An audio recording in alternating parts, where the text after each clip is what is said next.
It is Book Review Sunday, and the two books that I will be reviewing today could not be more different if they tried.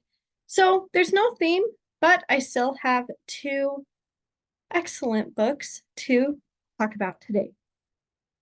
Let's begin with book number one, which is Spirit in Tow by Terry Segan. This is about a medium by the name of Marni Legend, who is also a romance author. And Marni can see and talk to ghosts. They normally come to her when they need help crossing over. And the help to cross over is whatever their unfinished business is. And Marnie's own mother has just passed away, and she's on her way to her mother's funeral when her latest client shows up. His name is Gus, and he has been dead for 25 years and is now ready to solve his unresolved issues and move on. The next problem is that Gus has a sketchy past, which leads Marnie into some very dangerous situations.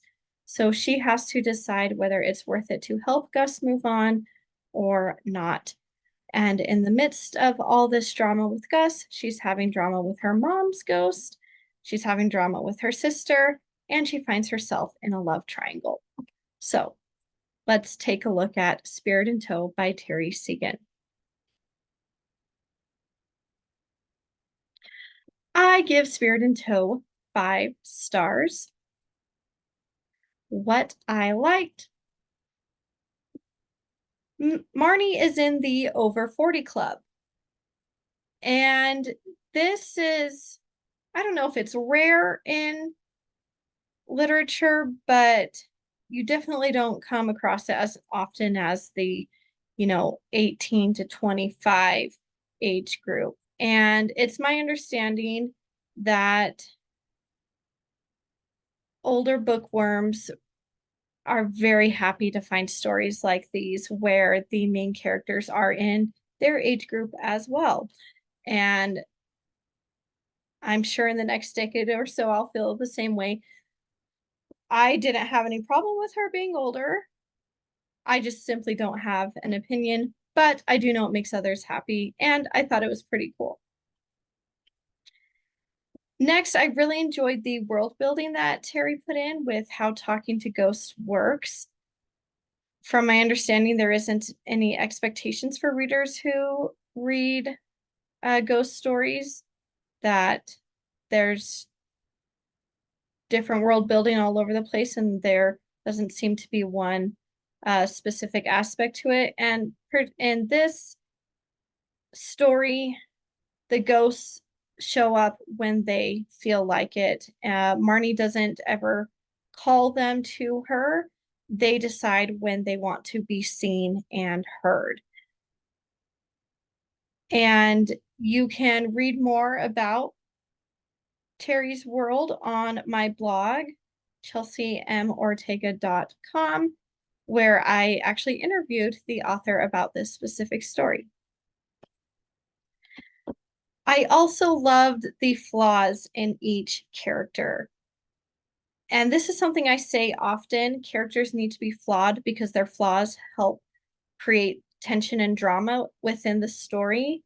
And wow, these characters, everything just worked perfectly with their personalities and how they work together.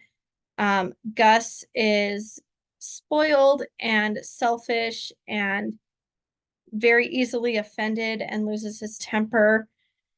And Marnie is kind of a people pleaser, except for when it comes to her sister. So her and her sister fight a lot.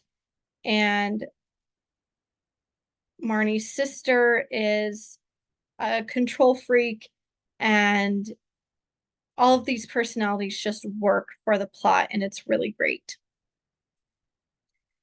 And the last thing that I thought was excellent storytelling, and well, more plotting than storytelling, on Terry's part is the way all the characters connect to one another by the end, whether it's they have a past together or they're actually family. We see a couple different sibling dynamics between Marni and her sister, and Gus and his brother, who is still alive, and Marni and her sister's relationship with their mom versus Gus and his brother's relationship with their mom.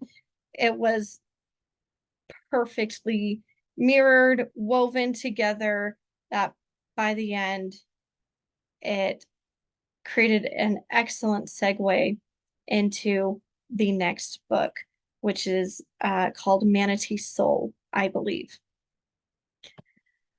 So the heat level in this book is warm. Now, this isn't considered a romance novel or romance story because the main plot is the murder mystery. The main plot is Marni trying to help figure out how Gus died. But there is a romantic side plot, the love triangle. And so, in terms of the side plot, the heat level is warm. Next book for today, Tale Dark and Handsome by Nancy Cummings. And I've reviewed several of her books already in past episodes. She is our alien romance novella writer. I guess sci-fi romance is the more appropriate term, but all of her romances involve aliens. So that's why I say that. Anyway, so this story, we have Marigold as our main female character and Winter as our main male character. Marigold was just left at the altar. She was supposed to be getting married, and she gets a horrible announcement delivered to her in her dressing room. Her fiance has run off with her best friend. And on top of that, he has squandered all of her money. And she now owes an alien loan shark, for lack of a better word, a lot of money via her fiance. And so she doesn't know what she's going to do. And she ends up going on her honeymoon with her mom. And on her honeymoon, she meets an alien named Winter.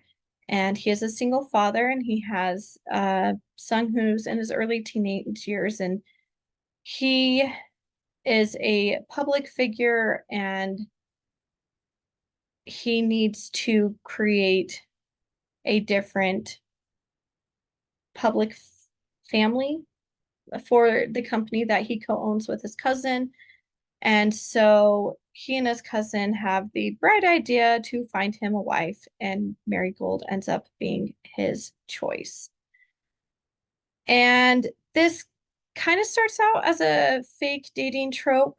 They don't officially get married, but it's kind of whisper. They use um, paparazzi photos to let the rumor spread that she's is his new partner and all of that. And it's going to lead to some drama between Marigold and him and his cousin, and Marigold and his cousin. So let's take a look at this one. I gave this one 3 stars. I really do like Nancy Cummings as an author, and I love most of her stories, especially her Warriors of Sangren series. Uh, but this one just wasn't as amazing as some of her others, but I still did enjoy it. 3 stars is still means I liked it. What I liked, the beginning draws you in right away. The very first scene is Marigold reading the report that her fiance is gone. And I can't think of a better way to draw the reader into that kind of drama. We have a Mr. Grumpy needs a mom for his kid trope.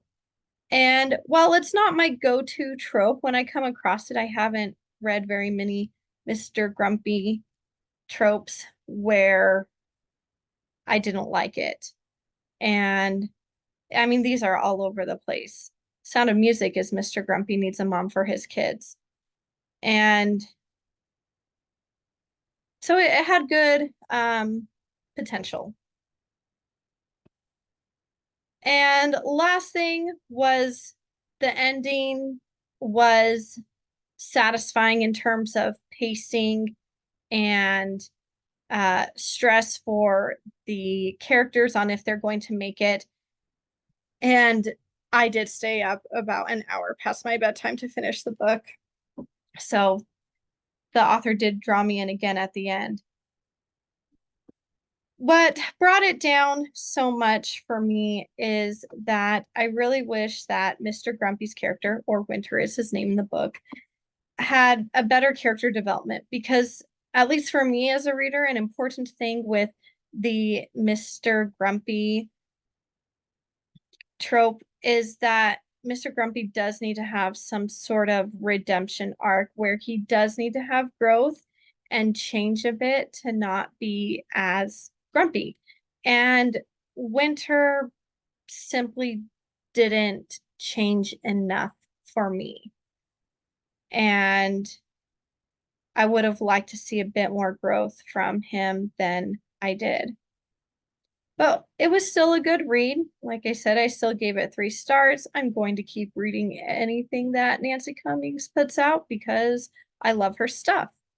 And the heat level for this book is spicy, which is pretty standard for Nancy Cummings. So if you like ghost stories, check out Spirit in Tow by Terry Segan. And if you like your hunky aliens, check out Tale Dark and Handsome by Nancy Cummings. Click the subscribe button so that you can get notifications as soon as a new video posts. Also, if you've read either of these books, I would love to see in the comments what your thoughts are on them. If you haven't, why don't you give me a recommendation in these genres? Give me some more ghost stories to read. Give me some more sci-fi romances to read. And I will see you next Sunday.